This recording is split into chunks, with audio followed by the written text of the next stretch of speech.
When Lewis and Clark traveled up the Missouri River in the 1800s, they encountered bison herds stretching to the horizon, grizzly bears roaming the plains, and wildlife in numbers they could barely believe.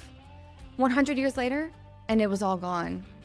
But in central Montana, the wildness is returning, and it's happening faster than you think.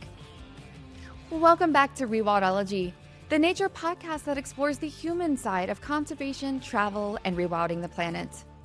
I'm Brooke Mitchell, and I'm so excited for today's In-Betweenersode because I've wanted to have this organization on since the launch of the show.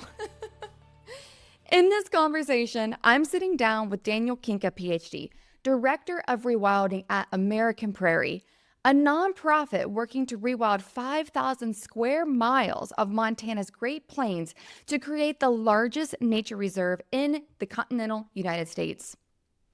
Danny and I talk about the science of rewilding, not just bringing back species, but restoring the ecological processes that allow ecosystems to function as they're supposed to. We discuss bison and large carnivores like wolves, bears, and mountain lions, why prairie dogs are the unsung heroes of the plains, and the tangible hope you can see happening on the ground right now. You'll walk away from this conversation with a clear understanding of how large-scale rewilding actually works, and most importantly, what you can do to support wildlife restoration wherever you live in the world. All right, everyone, let's dive in. Here is my conversation with Dr. Danny Kinka. My name is Danny Kinka, and I am the Director of Rewilding at American Prairie. It's a dream job for me. I've worked with the organization for 8 years tomorrow. I joined the organization immediately after finishing my PhD in ecology at Utah State University. And as you alluded to, my path to ecology, rewilding, restoration ecology is maybe a little unconventional, although I don't know. Everybody has different paths. But I actually did my undergrad and my master's degree in psychology, specifically psychology and then cognitive neuroscience. So I very much kind of came through like the side door or through the window into ecology. I started out in a completely different discipline. For most of my adult life, I wanted to be a research professor. And it wasn't until very late in graduate school that I realized that I didn't actually want to do that. That's not the job that I thought it was. And I didn't know what I was going to do, but I was very, very fortunate to find this role at American Prairie. And then even though I didn't really know what I was looking for, it kind of smacked me in the head. And I was like, well, that's what I'm looking for. I mean, I want to use that training that I've had as a scientist in multiple disciplines to do something applied and meaningful. And like, I was trained as a researcher. I adore research. I have unlimited respect for the people that do it. And God knows we need more of it. But I would rather be on the doing side than the researching side. And I realized that pretty late in my career. But thankfully, I still ended up being in the right place at the right time to find what has become a dream job. Yeah. So let's stay in the history scheme of things. Let's let the foundation here. I think a lot of people have a general understanding that the Great Plains of North America are different than what they used to be. And could you give us a little bit of a history lesson? Why is that? Why, when, the flyover states, as they're called, why do they look like they do now, and how did they previously used to look? Right. So there's a couple things there. Let's see. Let me break that down. You called it flyover country. That is a bit disparaging to the people that live here, but there's a reason why people think that. And I think it actually gets at what I would consider the heart of the problem, at least from an ecologist, from a rewilder's perspective. The Great Plains, specifically, if we're talking about North America, but really grasslands generally, if we're talking about globally, are human habitat. And I don't mean now in terms of like farms and ranches, but like this is where we Homo sapiens evolved, was in grasslands, tropical grasslands, but still we are a species that is very at home in open spaces. And if you refer to like Roderick Nash's book, we're really bad at conserving our backyards. Conservation is always something that's over there, and rarely is it here. And that's a very human thing. And as a result of us being a grassland species, I would say we kind of like forgot to conserve grasslands until it was already a heavily degraded space. Now we've come back to that, and we've made a lot of progress. But to to go back to your original question and kind of touch at what I think is the other side of that coin,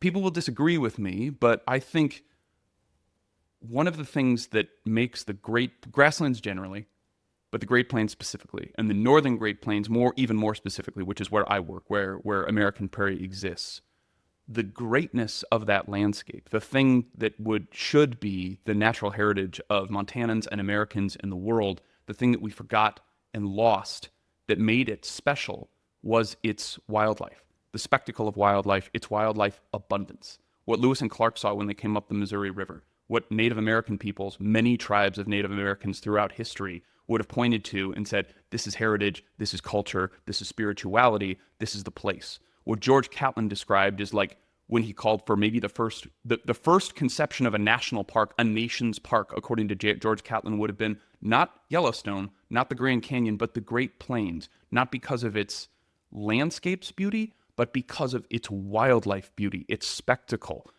Greece has the Parthenon. North America had the American Serengeti, filled with large, existing, surviving megafauna that survived the Pleistocene, and that was something special. And so, for me, and I know I'm not alone here, to the extent that the Great Plains, the heartland of the American continent, of North America, feels like flyover country to most people, I would ask you and your listeners to think about what would Yellowstone be without Old Faithful? What would the Grand Canyon be without its canyon? What would Glacier National Park be without its glaciers? Flyover country, which is what the Great Plains is without its wildlife. And so why is the wildlife no longer there? If you just want to give a little bit more of a history lesson, where did it all go? And why do we not have the same numbers that we used to? Which, of course, we'll get to like the whole American Prairie story next. Sure. But setting the foundation or setting the scene is, why is it not back? Where did it go and why is it not back? It's important to understand the history here, but it's also important to not get caught up in feeling helpless or ascribing blame to peoples who are long since dead, all of them. But the history of the Great Plains from an ecological perspective is a history of loss, destruction, and defaunation, so the removal of wildlife. In the case of maybe the most iconic plains species, the bison, that was as a result of overhunting, but probably almost certainly also as a tactic of war to subjugate native peoples who lived almost exclusively off of that animal, not just as a food source, but as a source of clothing, as a source of shelter, as like the center of their lifeways. One of the ways that the U.S. Army chose to subjugate those people was to remove their everything, their grocery store. And as a result, you see the decimation and almost extinction of the bison. That story for bison involves tactics of war and pretty ugly stuff, but we can extend the same story less in terms of a tactic of war, but just in terms of overhunting, or maybe extraction would be the better way to think about it, to all of the area's large to medium mammals, right? People removed these animals wholesale. When the large ungulates, so the large prey game species, were removed, wolves and grizzly bears and other large carnivores started to switch to predating on livestock because they had nothing left to eat because their food source was removed. This is when cattle start to move into the country in a big way. Cattle are a non-native grazer. They were grazed unsustainably. Wolves and grizzly bears started to eat them. They were persecuted and driven to extirpation out of the region. And when all the large carnivores and all the large herbivores were gone, people started to direct their ire to things like prairie dogs, which were also seen as being in competition with the non-native domestic grazer in the form of cattle. And by the way, beaver got trapped off probably at the very beginning as an extractive resource for fur to make hats and everything else, you name it. So we get to it from in a shockingly short amount of time, right? I mean, when Lewis and Clark see this place, it's like 1804, 1805, and Lewis and Clark are coming up in Missouri. These are the first written accounts in a language that's recognizable to a Western audience of the biodiversity and the megafauna of the Great Plains. From then until about 1830, when you've got guys like Catlin and Audubon and all these people coming out and seeing that stuff, this seems to be relatively intact as a kind of baseline. From 1830 to about 1920, probably, maybe a little sooner than that, so like about 100 years. And really the majority of this takes place in the latter part of the 19th century, so like the late 1800s. We go from the American Serengeti to wall-to-wall cattle ranching with very little megafauna surviving, mesofauna surviving. I mean, like basically anything bigger than a prairie dog is gone. And that exists as the status quo until, I don't know, the 1970s or the 1980s, when you start seeing NGOs and nonprofits and conservation organizations and even conservation-minded ranchers and landowners start to think differently about land stewardship, land tenure, the importance of the Great Plains, the importance of ecosystem services, biodiversity, etc. And so progress starts to be made towards conservation. We have a long way to go, but there's a bit of a bright spot towards the end of the last century in terms of like making some progress towards conservation. But more or less, when we're talking about the wildlife story, when we're talking about wildlife abundance, things have not changed significantly since they were 100 years ago.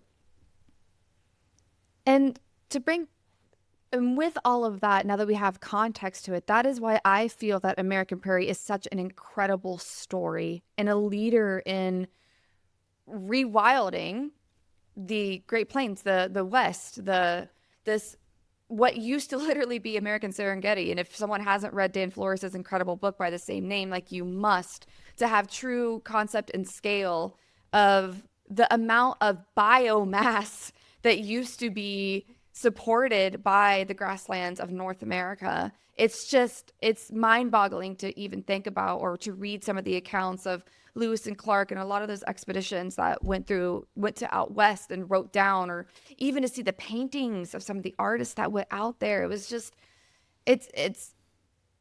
I try not to get like super pessimistic or angry, but sometimes I'm almost mad. I'm like, how dare you take that away from us, like in our generations, that we will never get to experience that. But anyways, that's a personal thing I need to work through, and why I'm so glad to talk about the American Prairie. So could you talk a little bit more about this? There might be some people who've heard of what American Prairie is, but tell us all about it. Where is American Prairie? What is it? How did it even start? And what is the big goal of the organization? Yes, thank you, Brooke. Happy to move on to the kind of messages of hope here.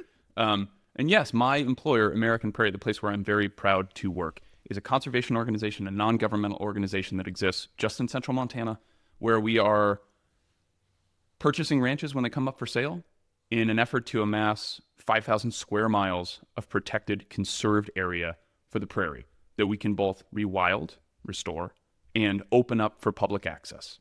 That's the mission, plain and simple. And manage that in perpetuity for the benefit of the world, for the benefit of the people who deserve to see a wild, quote-unquote, American Serengeti as we put the pieces back together there.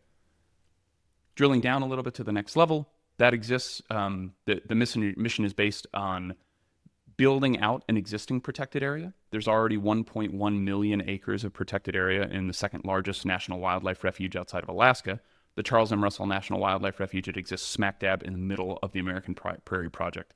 And when we talk about 5,000 square miles, which is also 3.2 million acres, we include that National Wildlife Refuge in that number. So like there's already a full third of that land mass that's been set aside since the 30s as a protected area explicitly as a wildlife refuge.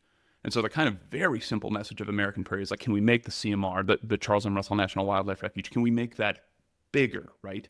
And can we expand their capacity to be a wildlife restoration or to be a wildlife conservation project by doing rewilding on former rangelands outside of that. And so the way that works is when a ranch comes up for sale in the region, and they come up for sale just like houses in your neighborhood or any other kind of real estate, right? When they come up for sale and we can afford to do so, we're completely supported by philanthropy, right? Donations, basically, from people like you and your listeners and, I don't know, people all over the world that enjoy what we do. When we can afford to and when things are for sale, we seek to purchase those ranches, and then we basically immediately convert them from having their primary mandate be commodity production, right? Not thinking of the land as in service of generating a profit through livestock production, cattle or whatever, but in terms of managing and maintaining and restoring biodiversity. And then also being used and thought of is public access space. It's still private land. It's not public land, but we manage it like public land in the sense that it is open for the public to enjoy, to come camping, recreating, wildlife watching, stargazing, etc. That's a primary component of the mission as well. So once those lands are purchased, and most of these ranches out here contain a very sizable chunk of public land that they lease from primarily the federal government through the Bureau of Land Management to a lesser extent, the state government in the form of the Department of Natural Resources and Conservation in Montana, right? So a ranch could be as little as 10% private land and as much as 90% public land. In fact, that's largely the case out here where it's disproportionately public land. So when American Prairie buys these lands, we also acquire more or less the first right of refusal for those public grazing lands as well. And what we do is we say, well, we would like to retain those. Those lands are typically thought of as in service of production, but bison are classified as livestock in the state of Montana, and bison are kind of our flagship rewilding species. They're not actually classified as wildlife in the state of Montana. They're private property. They are livestock. We own them. And in some senses, we are basically a giant bison ranch. And so we can conserve, rewild, restore, open up public access on those private lands, and we do, starting with day one. But a large size of like our holdings is these already existing public lands. They're open to you to camp and star watch and all that stuff today. You don't need permission from American Prairie to do that. They are also typically part of a cattle ranch, and when American Prairie acquires them, we can and seek to turn them into a kind of bison ranch, essentially replacing the non-native domestic grazer cattle with the native indigenous large-bodied grazer in the form of bison, our nation's mammal, an ecosystem engineer, a keystone species, which actually does a lot of the work of rewilding for us, and that extends onto the public's lands in addition to our private lands. Oh, how cool. I didn't realize that bison is like considered essentially like a commodity. Like it is a livestock animal. And so that would make sense then how able to keep those leases, because it's like, oh, we're just switching the cattle type from the domestic to a wild one, but it's for the purpose of rewilding. That is very interesting and so cool. So let's actually, for us to understand the bigger picture of how this actually works, this whole rewilding thing, because I think that as rewilding is starting to grow as a concept, maybe the first things that come to mind are, plant restoration and like a mega herbivore, like a bison or something like that, and many places around the world that are starting to do rewilding. But it is way more than that. There are so many pieces that go into one true all-encompassing rewilding project. And just looking at the pillars of American Prairie, like you guys do so many things. And so I would love to get into that. And maybe you can even use one of these land acquisitions as an example. So like, let's start on day one. Like, how do you, as a director of rewilding, tackle this? Like, you're like, okay, we are going to acquire this amount of land. How do we make it into a version of its previous thriving self? What do you do to tackle such a big task?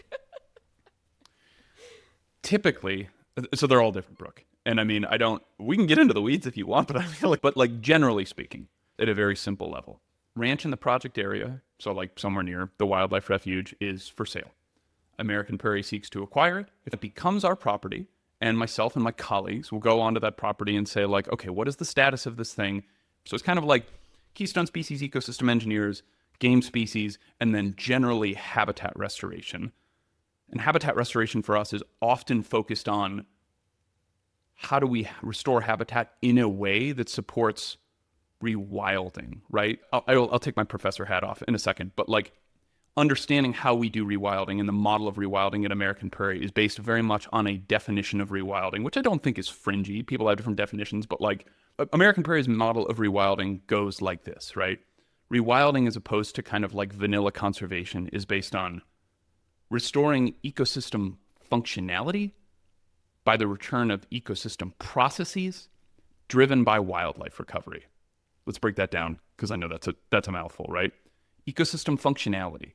Does the ecosystem function the way it's supposed to, and is it resilient? Let's think about that in terms of grasslands, right? A functional, resilient grassland should be diverse, should be heterogeneous, right? Which means like as you walk across the prairie and cover miles, you don't see the exact same prairie everywhere you step. Some places this species of grass or forb is going to be more prevalent. Other places it will be here. There's gradients of dryness. There's things like prairie dog towns that like fragment the landscape. That diversity of the landscape drives the diversity of the biodiversity of life hunt. So like a functioning grassland needs to be diverse. What is the ecological process that keeps this thing messy and wild and changing and dynamic and not static and not homogeneous. There's a lot of answers to that question, but let's focus on what we do best. Bison grazing, and this is why they are a keystone species, is really bison in combination with prairie dogs and fire, are the ecological drivers that keep the prairie heterogeneous, right?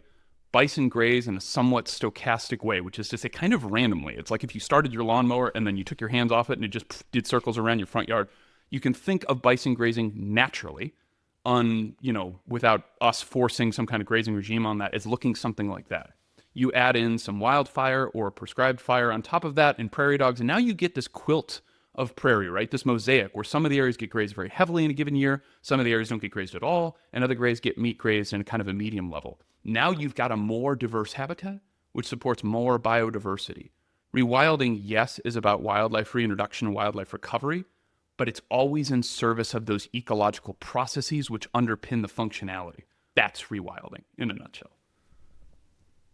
Incredible. And like an example, just listening to you say that, even just breaking it down into these like pillars, it makes it sound so simple, but simple does not mean easy. No, of course. What is the time scale on this? Like, how long does it take to even acquire a piece of land and then start the rewilding process? And then I guess this next part goes into monitoring, which I didn't even expect to bring this up yet, but I think that it's important to understand, like, how do you even know when a piece of land is quote unquote rewilded?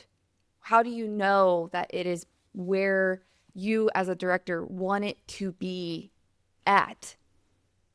Your question is basically, how do you do long-term monitoring? How do you confirm that you are succeeding in rewilding, right? Like, how do you know that you're doing what you said you're going to do? Important question, and surprisingly difficult to answer. What does success look like, right? I think a simple metric might say, well, we should count biodiversity, right? Like, is biodiversity increasing? Okay, that's reasonable, and that's actually a way that oftentimes ecological monitoring is done. It's counting species, basically. Well, in our case, most of the species are actually still present. They're just in very low abundance, right? That's still biodiversity. It's just kind of a different kind of biodiversity than most people talk about. It's not species diversity. It's like relative abundance of species.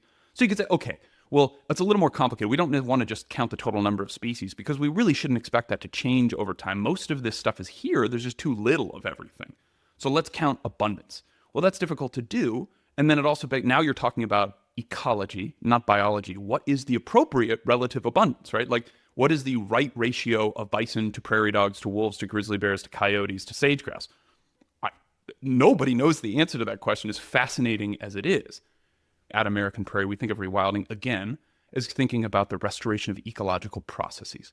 So in terms of monitoring, rather than counting species or trying to measure relative abundance, those things are important. I'm not saying they're not. But like, if the core of rewilding is ecological processes, and the operating hypothesis is those are gone or degraded, which is degraded the functionality of the system and its resistance and its resilience, can we look for those processes themselves? And increasingly, that's what we're doing. And interestingly, also doing with some of our partners in rewilding internationally, working on other temperate grasslands globally, saying like, we borrowed these ideas, they're not mine, but like working with that community of practice in rewilding globally, particularly in grasslands, we could say, what does it mean to have restored ecological functionality? Down in Argentina, where they're restoring jaguars, that might be, can we find trophic cascades, again, that are driven by the reintroduction of an apex carnivore in the form of a jaguar that is, regulating different trophic layers below it, right? Just so your listeners understand, I think they probably maybe already do, but trophic cascades, people know this story about like wolves in Yellowstone, right? But it's like you restore an apex predator. Now, before there was too many elk, now there's fewer elk because they're regulated by the wolf. Fewer elk means they're not overgrazing the landscape. Now there's more grass. Things start to return like beaver to the creeks. It's different for every ecosystem, but it's the same idea of these cascading effects at different trophic levels. You can think of that as the trophic levels just being parts of the food pyramid. We can't really do that. We're not there at American Prairie. We're not like ready to think about the restoration of apex carnivores because there's not enough elk, right? We don't have enough herbivores to really think about trophic cascades. For us, ecological processes of primary concern are, again, that heterogeneous grazing, that landscape management that keeps the prairies fresh and dynamic and always changing in a way that provides habitats for all the little birds out there that need some very specific type of habitat. Ungrazed grass, super grazed grass, whatever. All of that is available, even though they'll probably find it in a slightly different spot every time they come back each year, right? So what does that process look like and how do you document it? That's what we're working on now. Can we show that the prairie is not just holding animals, holding more animals in some relative abundance, but like, is it diverse? Is the structural diversity of the grasslands returning as a result of our interventions, as a result of our rewilding? That's what we started to do. Looking at species composition on these properties, there's a lot of ways you can do that from a methodological standpoint, but from a philosophical standpoint, the shift has very much been not counting animals necessarily, not counting relative abundance, but looking for ecological processes where before they did not exist, or they were like limping along and barely functional. That's also why I love rewilding. It's looking at all the facets. It's looking at everything as a whole. It's like, how is this ecosystem supposed to actually function and work? Because if everything is functioning, then that automatically means that the pieces are there, because it can only function if the pieces are there. And so it's like, this holistic idea. It's not just, as I think a lot of people are as we're starting to understand rewilding, they're like, how is this? Isn't this just restoration? Like, isn't this just this? It's like, no, actually, it's way bigger than that. There are so many other pillars that are involved to make it, or to make an ecosystem in an area back to what it, I don't want to even say back to, because there's no way we can go back in time and restore these areas to the pristine of what they used to be. Right. Like, that's just not possible. And it's not the point. Yeah. Yeah, exactly. And it's not the point. It's like, can we get it close enough where this can function on its own in a thriving way, where wildlife and people can be on this land and thrive together? Like, that is how I view rewilding. And that's why I love it so much, is because it's all of those facets together, especially the human side. That's really important. But before I go to the human side, so my big love is carnivores and predators. They always are. They always will be. It just is my thing. Is there, I don't even know exactly how I want to ask this question, because you brought up that there's not even enough prey yet to have thriving predator numbers on American Prairie. Is that a bigger goal? Is that going to be like a success pillar? It's like, oh my gosh, we have reached carrying capacity of grizzlies and wolves. Like, we know, and coyotes are back. Like, this is how we know that we're to a certain point. Like, yeah, how are you viewing the predator story too, and all of this mosaic of ecosystems and wildlife and everything? So specifically to our large, same, Brooke. Like, I did my PhD with large carnivores. Before I was a PhD student, I was working in Grand Teton National Park tracking wolves. Like, there's always going to be a soft spot in my heart for these large carnivores. They're the ones that I like to think about. I love elk, I love bison, I love pronghorn. They're super cool. But like, yeah, it's hard not to think about things like grizzly bears all the time. But everything in balance. But you asked. So let's talk about the large carnivores, right? So there's carnivores and then there's carnivores. Let's talk about just the big ones. We can talk about black bears, mountain lions, even like coyotes in a little bit. But like the big ones, they're like missing, really, like gone. You know what I mean? Not just in low abundance, but like functionally not present in the system are wolves and grizzly bears out here. They're both capital C carnivores. Technically, that's what they do. But they're very different kinds of carnivores, right? Like, wolves are meat eaters. They are hunters. Grizzly bears are like one of the world's best omnivores, and they will eat anything that is edible, right? And so to your question about like, can we focus on one versus the other? I do think that for something, my concern, and the reason why we don't focus on, quote unquote, wolf restoration or wolf conservation specifically, is not only because like that is politically fraught and nobody likes to have these things imposed on them, but much more importantly, I would say, because we're not ready for that, right? But from an ecologist perspective, they are there sort of to regulate other wildlife populations and to keep things in balance from the top down. We don't have that balance to regulate right now. There's way too few elk throughout the region, like way too few elk, maybe like wolves' favorite prey species. And there's a lot of domestic cattle. And so if, a wizard could wave a magic wand and just say like, presto, there's wolves back at American Prairie today, what would happen? I suspect due to lack of natural food resources, wolves would, through no fault of their own, start to get themselves into trouble. That doesn't do anybody any good. Not ranchers, not conservationists, not the wolves themselves. Yes, wolf restoration, full ecosystem restoration is a part of American Prairie's mission, but one step at a time. You have to rebuild those quote-unquote prey populations or ungulate populations first before you can entertain something like wolf recovery and what that would look like in a meaningful sense, in a rewilding sense, in a way that supports ecological processes and therefore underpins ecological functionality. I wish that was different, but that is the case. That said, elk restoration and cervid restoration is a big part of American Prairie's work, and someday I'm sure actually, the scene will look very different. Are we ever going to reintroduce wolves? No, we can't. That's not our job, and we wouldn't want to even if we had the authority. But there's wolf populations just inside the state of Montana, if not throughout the northern Great Plains, and they're very, very good at colonizing. Presumably they would. But let's switch tracks and talk about like the other big carnivore, right? Grizzly bears, which like I find myself talking about a lot because I love them. They are not a keystone species. They are not a quote unquote apex predator, the way that in the trophic cascade sense, in the way that we think about wolves. They don't regulate ecosystems through trophic regulation the way that like a wolf would, at least in North America. You can find other apex predators throughout the world, obviously. Grizzly bears don't do that. They are super generalist, super omnivores. Historically, probably why there's so many grizzly bears running around the plains is because there were so many bison out here. And when you have tens of thousands of bison at any given time, bison die every day from natural causes, from predation, from whatever, right? And so grizzly bears are there to clean that up. Now, we don't have the same bison populations that we did historically, but if if grizzly bears are better thought of as a scavenger than a quote-unquote predator, a hunter, then I think there is a lot of food resources that a grizzly bear could find in the American prairie habitat today. Insects, berries, mushrooms, carrion, so already dead things that can be scavenged. I do think ecologically, the American Prairie ecoregion can and should support grizzly bears today in a way that I just don't feel like is true for wolves. We're not ready for wolves. Other rewilding has to happen first before we can get to that. That's part of the mission, but it's iterative. It has to take place stepwise.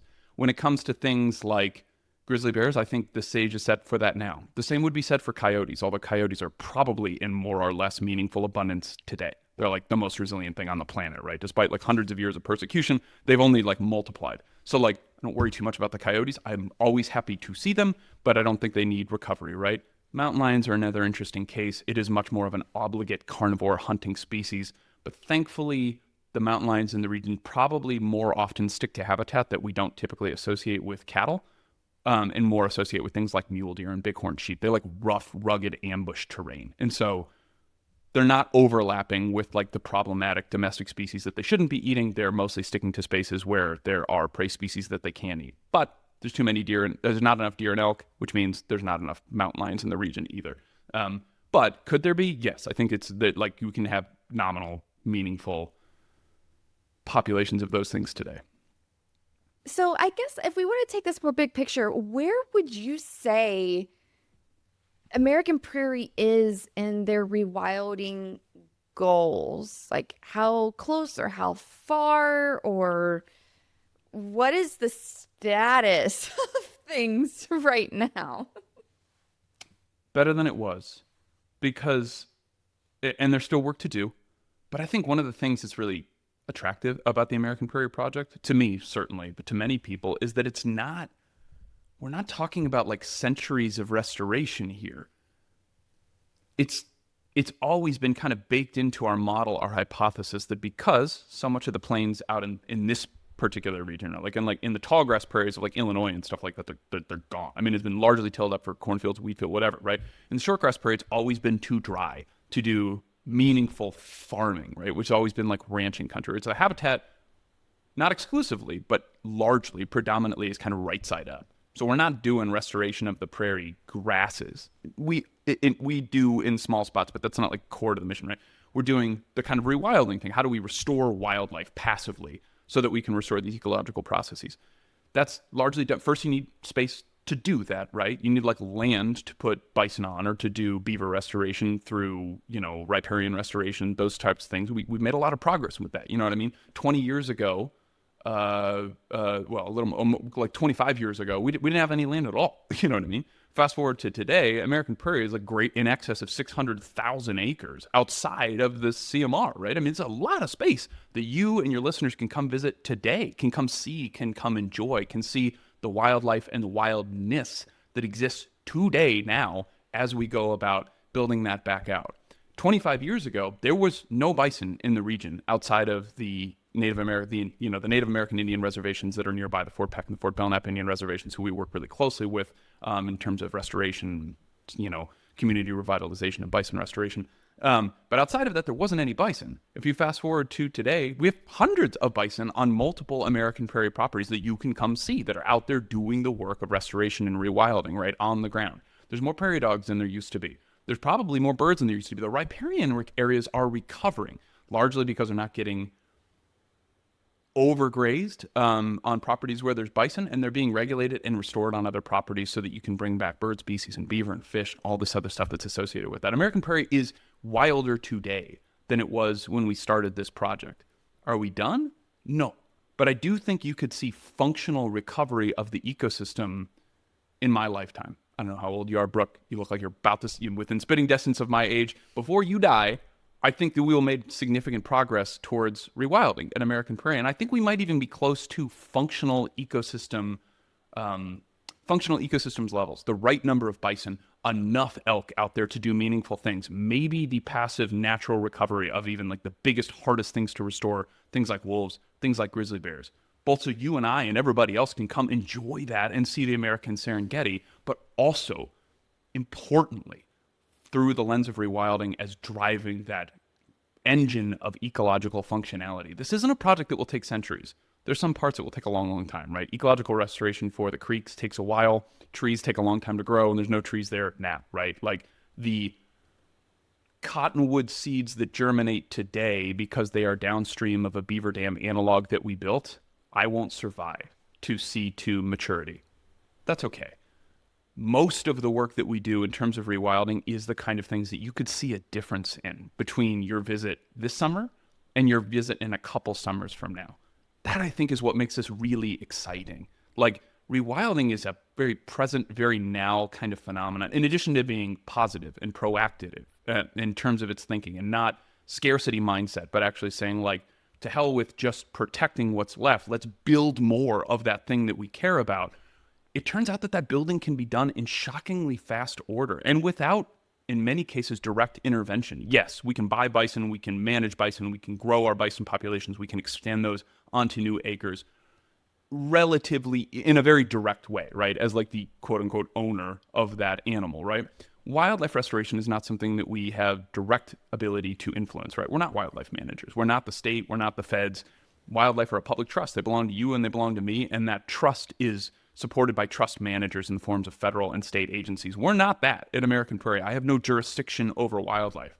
That said, through habitat improvement and through increasing tolerance, support for wildlife, economic incentives for higher wildlife densities, community work that supports the idea that wildlife, thriving wildlife, are not only a benefit to, but critical to the cultural, historical lifeways of the plains, not just the indigenous lifeways of the plains, but the European non-indigenous lifeways of the plains as well, have always been built on a frontier mindset, a wild mindset, and that wildness is supported by more wildlife. Getting that idea out there in meaningful ways that shows support for communities, economic incentives, jobs for kids when they get out of school, ability to keep people on the land, not as traditional ranchers maybe, but in support of stewardship, which has always been core to the ideology and the mindset of the land, the region out here. This is part of rewilding as well, and all of that does not require us to be literal, quote-unquote, wildlife managers. We can increase the habitat value and allow the wildlife to recover themselves, and we can get out of the wildlife's way by making a world where coexistence is not only palatable, but desirable. The wildlife will do the rest of the work for us. That happens surprisingly quickly. Elk have babies every year. Deer have babies every year. Pronghorn, prairie dogs, they all make more of themselves every year, some of them very, very quickly. If we can create the conditions where more of them can grow and we cannot limit their capacity for growth, the wildlife recovery will happen, and it will happen in a timescale that is visible, present, and enjoyable to you, me, and the rest of the public. Oh, that is so exciting. As someone who just spent like a lot of time in the Yellowstone bubble, I Yeah. did was in Montana, and I did get to go to a massive ranch that had 1,500 head of cattle Hmm. for that project. And it was very enlightening in so many ways. I love that there's something that we can go see and do and smell and touch the grass and like it's real because yeah, we just think of rewilding, at least I do, since I talk to so many people around the world. I think it's really easy to think of rewilding as happening over there. Yes. And this is an example of it happening here and that it is possible. There's a lot of work to be done and some pushback, which I would actually like to get into that now, is this concept of rewilding and the American prairie and all this kind of stuff, it is new. And anytime we have something new, sometimes there might be pushback, there's a lot of support, it's back and forth. So could you talk about that a little bit more? Like, what have people's reactions been to this new way of doing, I guess you could call it like conservation, like this kind of work, this restoration, conservation, living with wildlife work. How has the American people responded? How has the international group, community responded to this project that is so innovative for it just is like I don't know of any other project like this in the US at all. So how is what's the reaction been like? Yeah. I, I mean, positive in many ways, right? Like, I'm fortunate. One of the good parts of my job is I get to work with scientists across the world, rewilders, quote unquote, across the world.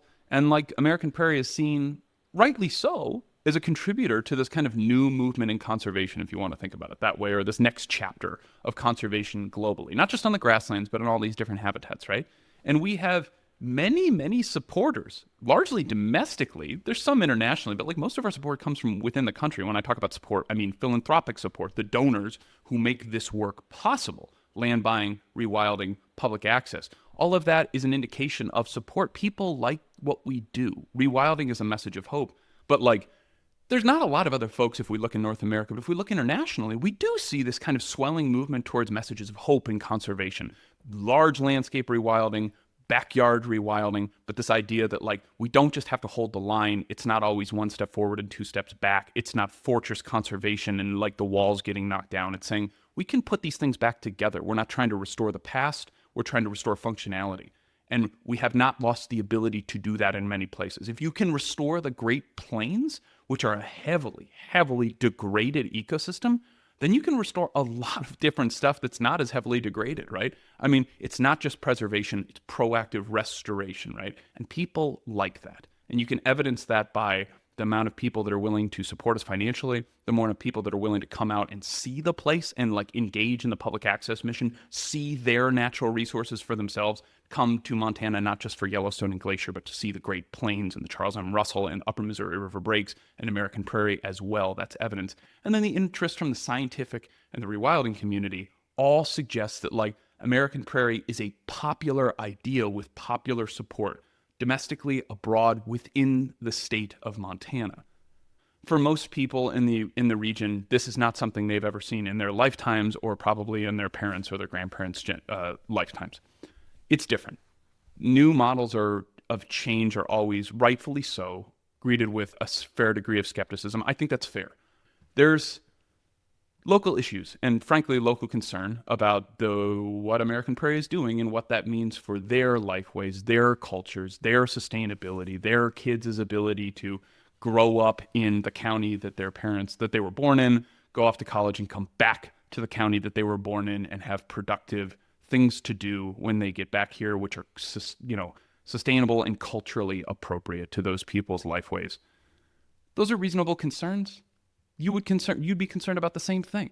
It's a very human thing to worry about, right? And to the extent that people should have to worry about, have existential concerns, basically. And oftentimes I think what the criticism of American Prairie boils down to is we're afraid that your existence precludes ours. The existence of an American Prairie means that, like, I don't know, there's not going to be enough money to support rural services, and there's not going to be anything for the kids to do, and there won't be any ranches left in Montana or something like that.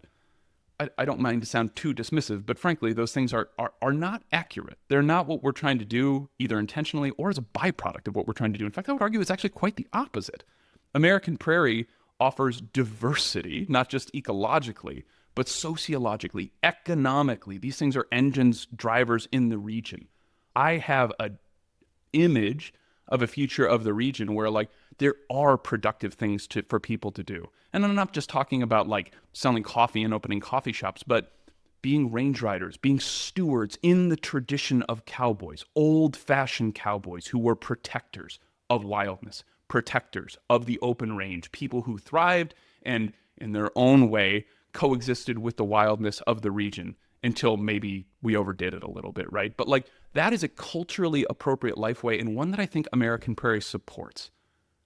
That's my vision for the future, and I think a version of that is the American Prairie vision for the future.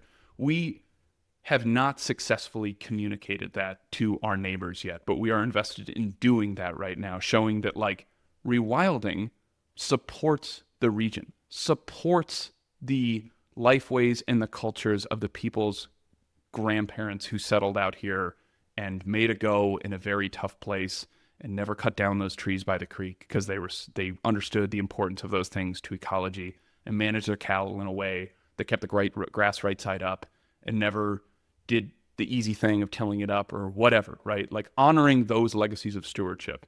I was trained as an ecologist. My view on this is probably different than somebody that grew up as a kid on a ranch. I get that. But I would argue that at the end of the day, I think many of us have the same goals in mind. It might not be using words like rewilding and restoration and conservation, but things like stewardship and coexistence and preservation, both of like open space where people can breathe and think and see wildness and enjoy that and live amongst it, not as visitors, but as residents. I don't think those things are incompatible. So it is incumbent on us as American Prairie to communicate that message more effectively, that rewilding is for everybody, that public access is for everybody, that these things benefit what we see as an important community and important lifeways, right? Like, yes, there's a long, ugly history of ecological degradation and destruction, but that's not today. We're just living with the consequences of that. I don't think that benefits anybody, not me, not the visitors, not conservationists, not scientists, not the ranchers, not the land stewards that are out here. I truly believe, and American Prairie feels, that like restoration and public access is ultimately good for the region, not because it like, is an economic driver for the engine of the region, all those things, yes, but that it is essentially restoring ecological resilience is part and parcel with restoring sociological resilience and economic resilience. They're all different sides of a three-sided coin. I don't know.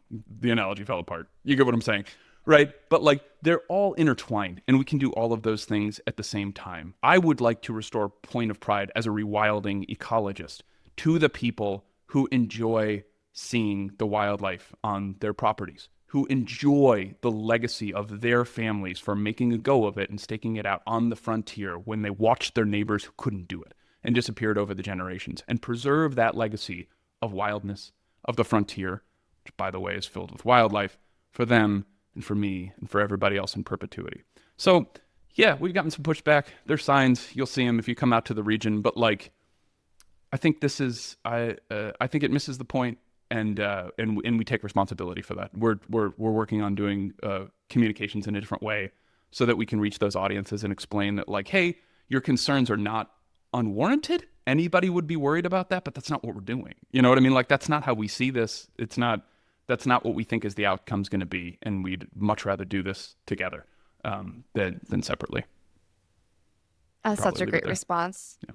And I love that you brought up also range riding, because I met some incredible range riders, and one who's actually a PhD scientist, and he really helped me put it in perspective for me that these range riders could be like the ultimate protectors of the plains. Like they are out there every single day seeing the wildlife. They can help monitor. They can like be some of the first people to flag that if something's wrong or if something's going right. Like, they know this land better than almost anybody because they are on it every single day with their cattle. Exactly. They know the seasons, they know the patterns.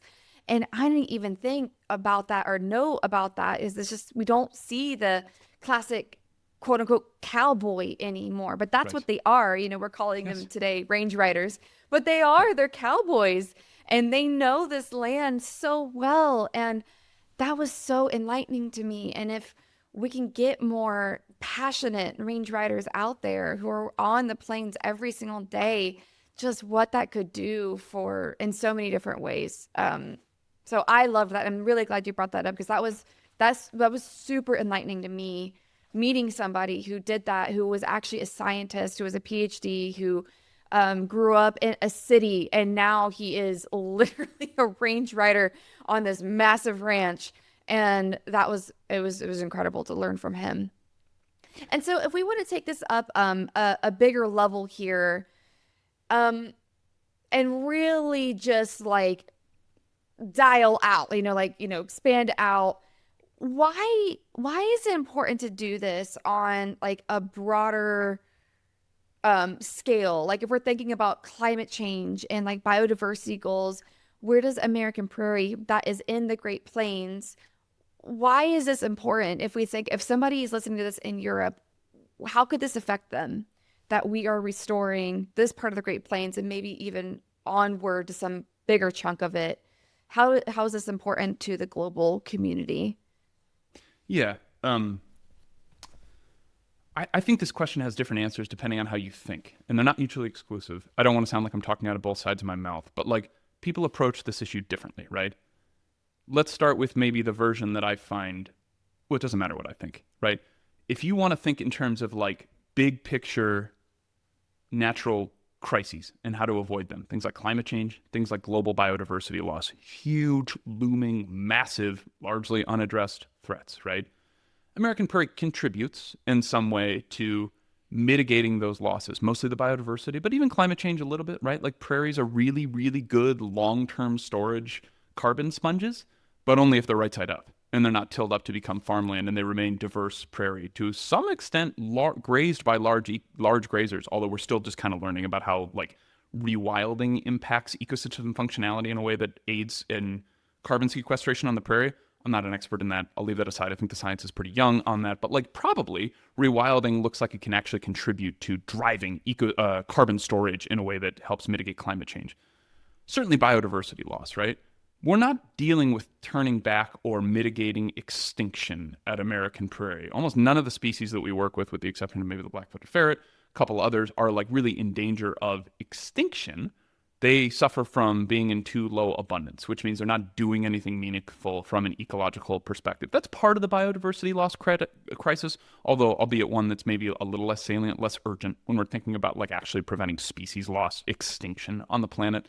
But it's part of that as well.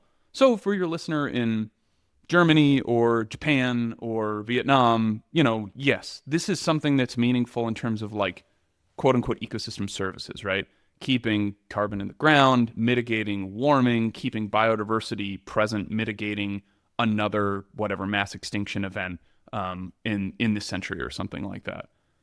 We contribute to that. We're a meaningful contributor, but both globally and regionally, right? Rewilding supports like the resilience of the plains. So when like there's a crazy blizzard or a crazy drought, which has like always been the case out here, there's enough biodiversity and enough diversity in the landscape that it can weather that kind of stuff. I mean, literally, it can weather the storm. That's how the prairies evolved. Their diversity is the primary component of their resilience. And to the extent that we reduce their diversity, they become less and less resilient to natural disturbance.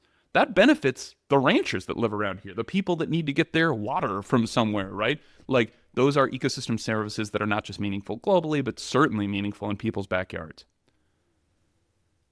That's like the economist's answer, I would say. I think an answer that I personally find more compelling is that we have an ability to restore something that we lost through no fault of anybody that's alive today. I grew up in the national parks, thanks, Dad. It's what made me who I am today. That preservation, which is very much like part of American culture, right, was something that was ingrained very deeply into me.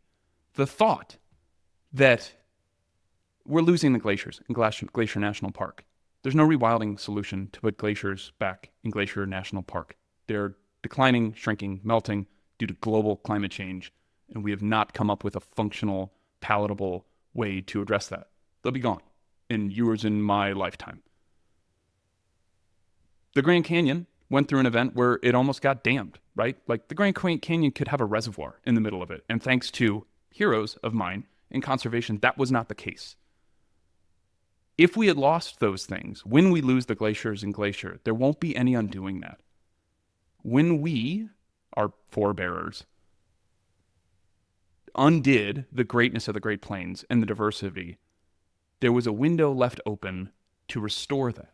I think it's incumbent on us. And like, don't you want to live in a world, whether you live in Montana or you live in New Jersey or you live in India, don't you want to live in a world where there's a place that you can go and see bison herds thundering over the horizon?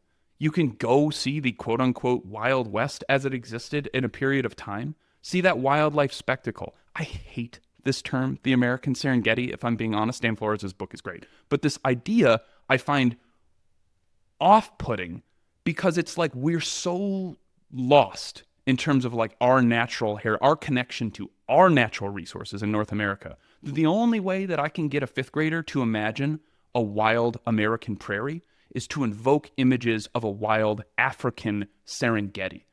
That's a mistake.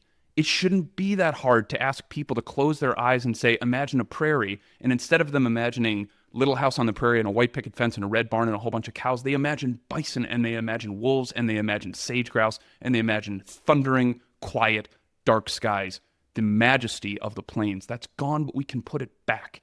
And putting it back means that people will be able to close their eyes and imagine that. We can get back the thing that we lost for the benefit of everybody, so that people recognize the value in wildlife, wildness, what that means for them at an individual level, at a community level, at a global level, while addressing these big, scary existential crises of biodiversity loss and climate change.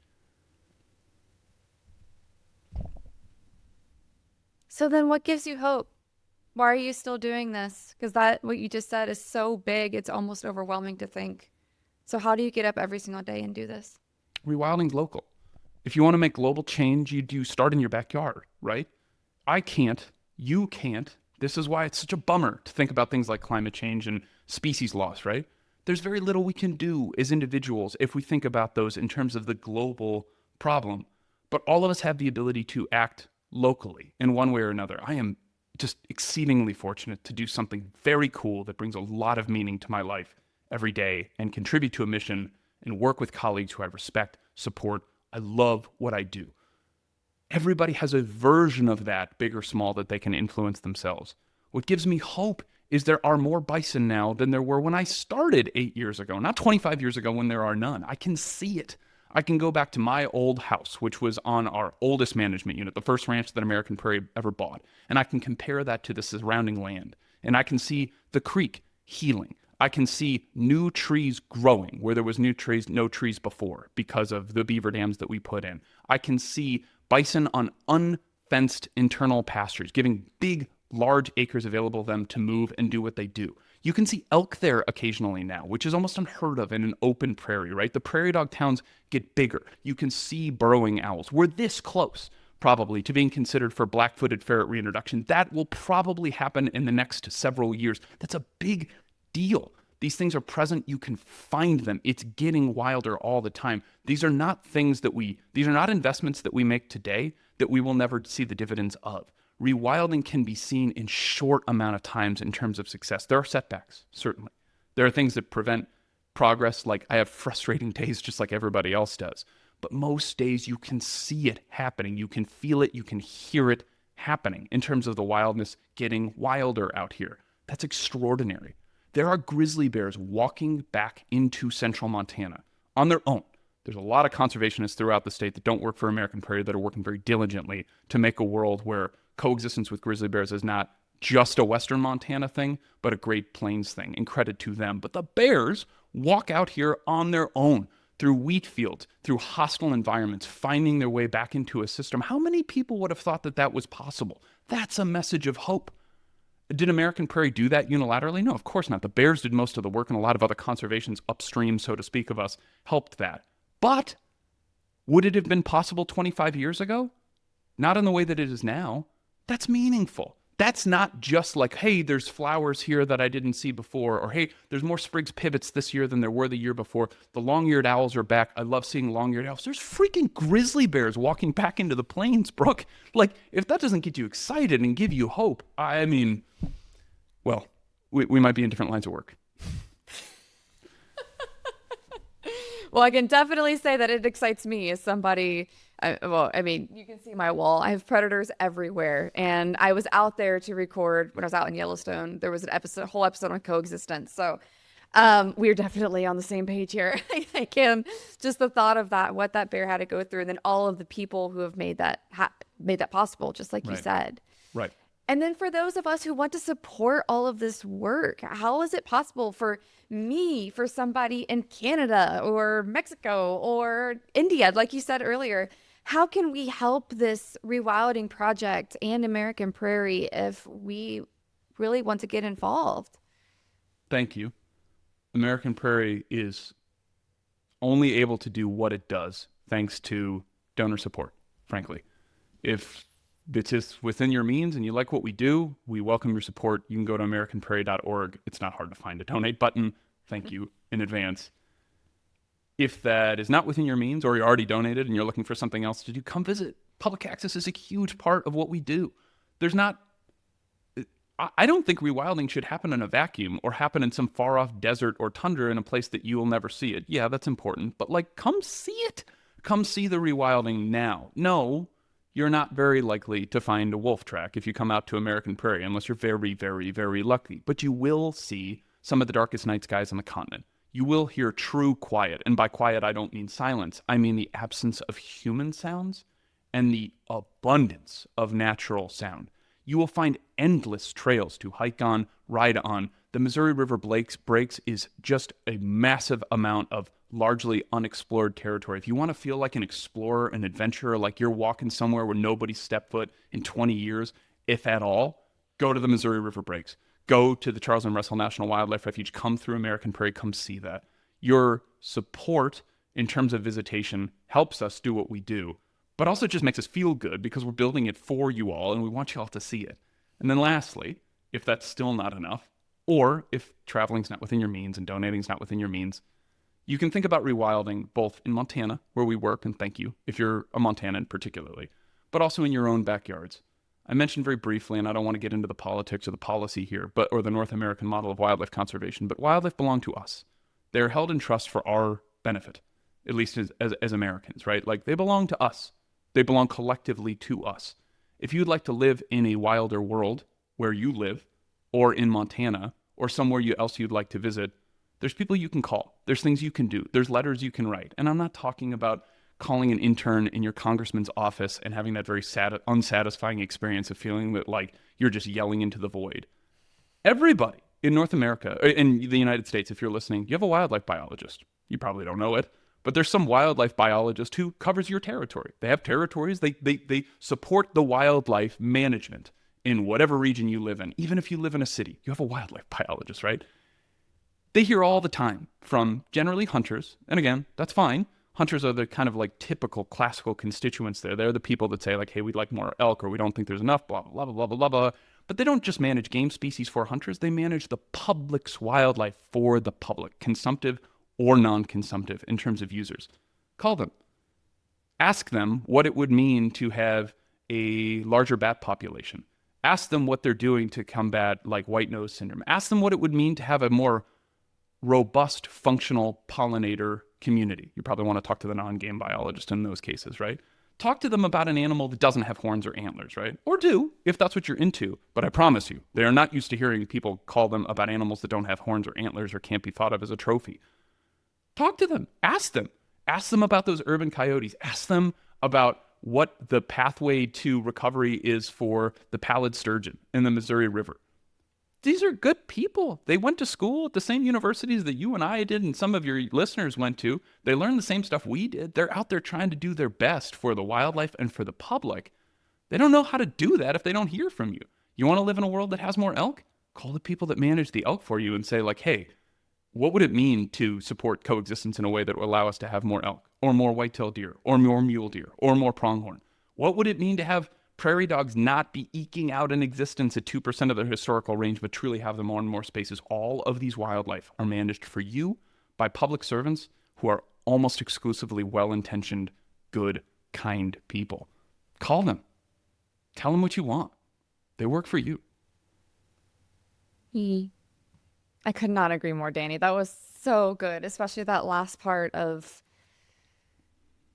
reaching out to our wildlife biologists. I mean, there's probably several listening who are, somebody who is, federally or state employed that are wildlife biologists, or they want to be, or they're studying to become that. And how can we best support them too? Because you're right, they do kind of get forgotten. They're like, if anything is government level, we're like, oh, we can't touch that. It's like, but you might know somebody who does that. And so like, how can we all come together in that way to help the wildlife no matter where we live? I love that tip. That's really, and it's really, just really like, great. just maybe not to put too fine a point on it, but like, be nice.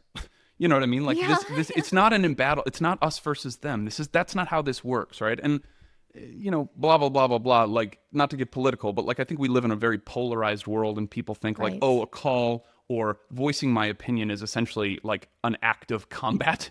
This is not the case. These people are good people. They want to do what you think in terms of wildlife, but they can't manage for your quote unquote interests for your wildlife if they don't know what they are. So people shouldn't be scared to do this. They're generally great, smart, interesting people.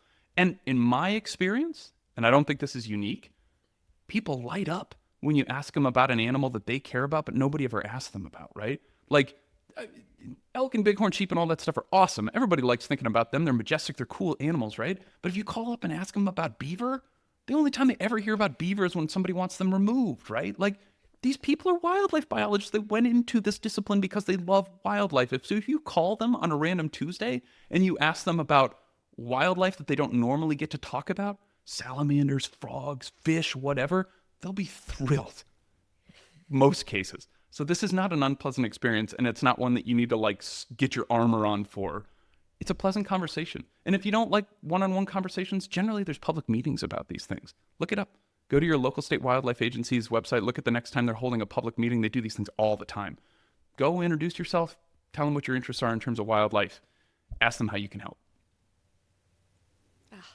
So good, Danny. Oh, this is incredible. I feel like I could talk to you all day. So if you have any last closing comments, just please go ahead and share them here. How can somebody follow you or follow American Prairie if they have further questions and they would like to reach out? What is the best way for somebody to follow you and American Prairie's work? The best way to follow me at this point is probably to follow American Prairie, and I would encourage you to do so. If this is the first time your audience is hearing about American Prairie, please go to americanprairie.org, look into it, think about planning a visit, donate if it's within your means, but learn more about what we do and find what excites you about the mission. I'm guessing most of your listeners will find some part of the mission very attractive. There's ways to sign up for our mailing list. There's ways to get involved. We've got social media channels that you can follow our work on. They're generally pretty lighthearted. You can see some of the restoration work that me and my team are up to on any given day. You can see what we're doing with bison. You can see public access stuff. You can see the terrible mud that we get when it rains a little bit out here and how much adventure that lends to, exploring it during the shoulder seasons out here. We have pretty robust media channels and outlets. You can Google us. You can find any number of news articles. And thank you in advance for your interest and maybe your support as well. And thank you, Danny, for taking the time to come on Rewildology today and share your incredible knowledge with us and helping us to have more of a North American model of what rewilding could look like with a leader like American Prairie leading the way. And hopefully we'll have more and more projects that we can sit down and chat with and collaborate with in the next 5, 10, 20 years. And we can have a wilder America. That would be amazing. Here's hoping, Brooke. Thank you very much. Yes. I appreciate the opportunity. Thanks for having us on. Thank you for joining me on this wild adventure today. I hope you've been inspired by the incredible stories, insights, and knowledge shared in this episode. To learn more about what you heard, be sure to check out the show notes at rewildology.com. If you enjoyed today's conversation and want to stay connected with the Rewildology community, hit that subscribe button and rate and review the show on your favorite podcast app. I read every comment left across the show's platforms, and your feedback truly does mean the world to me. Remember, rewilding isn't just a concept, it's a call to action. Whether it's supporting a local conservation project, reducing your own impact, or simply sharing the knowledge you've gained today, you have the power to make a difference. A big thank you to the guests that come onto the show and share their knowledge with all of us, and to all of you Rewildology listeners for making the show everything it is today. This is Brooke signing off. Remember, together we will rewild the planet.